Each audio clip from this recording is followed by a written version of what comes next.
Hello সবাই। আজকের ভিডিওতে আমরা আলোচনা করব এক অদ্ভুত এবং প্রাকৃতিক জিনিস নিয়ে, ফায়ার আইস বা মিথেন হাইড্রেট। এটা কি ভবিষ্যতের জ্বালানি, নাকি রয়েছে বিশাল বিপদের বার্তা? বিজ্ঞানীরা কি বলছেন, কোম্পানি আর দেশগুলো কি ভাবছে, বিস্তারিত জানবো আজকে। মিথেন হাইড্রেট কি? যখন অত্যধিক ঠান্ডা এবং চাপের পরিবেশে পানির অণু ও মিথেন গ্যাস একসাথে আটকে যায়, তখন তারা তৈরি করে এক ক্ষুদ্র বরফ মতো কাঠামো। এই কাঠামোতে গ্যাস আটকে থাকে, ঠিক যেন বরফের ভিতরে আগুন জ্বলে। এজন্যই মানুষ এটাকে ফায়ার আইস বলে।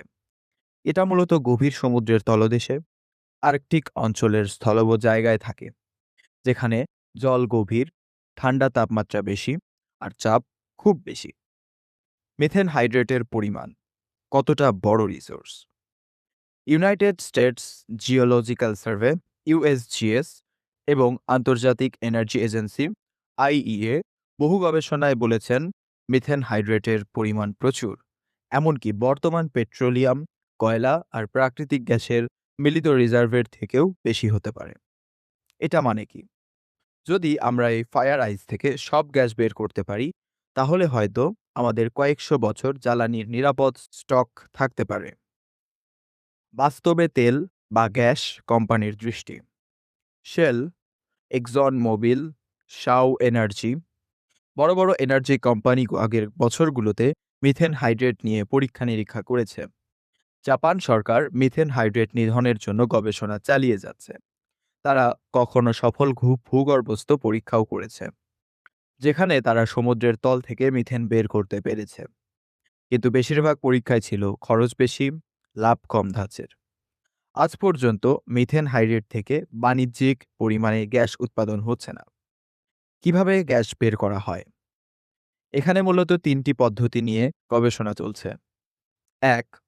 তাপ দেওয়া: সমুদ্রের তল থেকে কাঁচা হাইড্রেটের তাপ বাড়লে তা গলে গ্যাস ছেড়ে দেয়। ২. চাপ কমানো: হাইড্রেটের উপর চাপ কমালে এটি ভেঙে গ্যাস ছাড়ে। ৩. সাল্ট বা কেমিক্যাল ইনজেকশন: কিছু রাসায়নিক ঢুকিয়ে মিথেন বের করা সহজ করার চেষ্টা।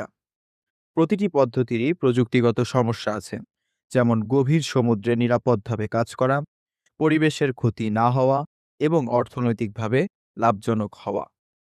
গবেষণা প্রতিষ্ঠান এবং বিজ্ঞানীদের মতামত: অনেক বিজ্ঞানী বলেন মিথেন হাইড্রেট ভবিষ্যতের খনিজ জ্বালানি হতে পারে, কারণ এর পরিমাণ বিশাল।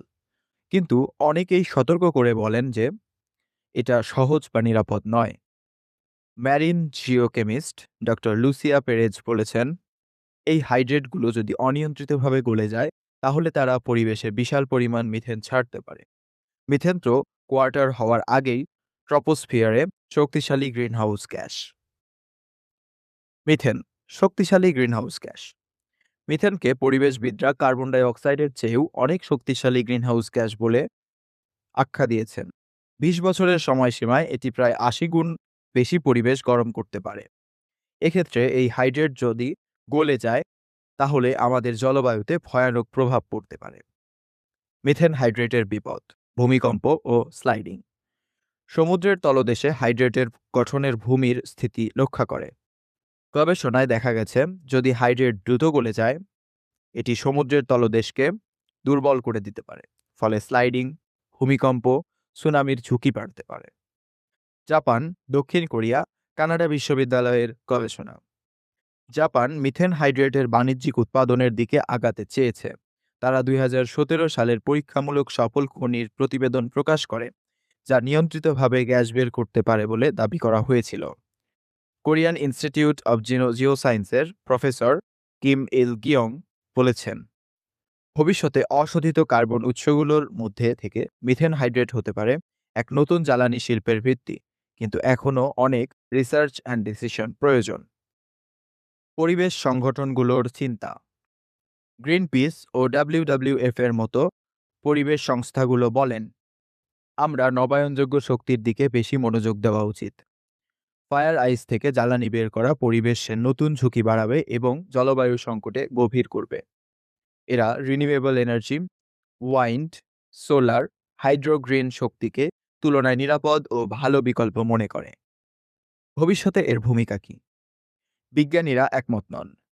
কিছু বলেন যে দেশ গ্যাসের ওপর নির্ভর করে তারা এটি ব্যবহার করতে পারে পরিবেশ নিরাপদ উপায়ে। অনেকেই বলেন এটি সাময়িক সমাধান, দীর্ঘমেয়াদী নয়। বাস্তবিক পরিস্থিতি আজ বর্তমানে মিথেন হাইড্রেট থেকে নিয়মিত উৎপাদন শুরু হয়নি। বড় খরচ, প্রযুক্তিগত জটিলতা আর পরিবেশগত ঝুঁকি সব মিলিয়ে এটি এখনও পরীক্ষামূলক পর্যায়ে। শুধু জাপান ছাড়া অন্যান্য দেশে ব্যাপক বাণিজ্যিক পরিকল্পনা দেখা যায়নি। আপনারা কি ভাবছেন? মিথেন হাইড্রেট কি সত্যি মানুষের ভবিষ্যতে জ্বালানি হবে, নাকি এটা বিপদের ঝন্ডি? মন্তব্যে জানাবেন। ভিডিওটা ভালো লাগলে লাইক, শেয়ার, সাবস্ক্রাইব করতে ভুলবেন না। ধন্যবাদ।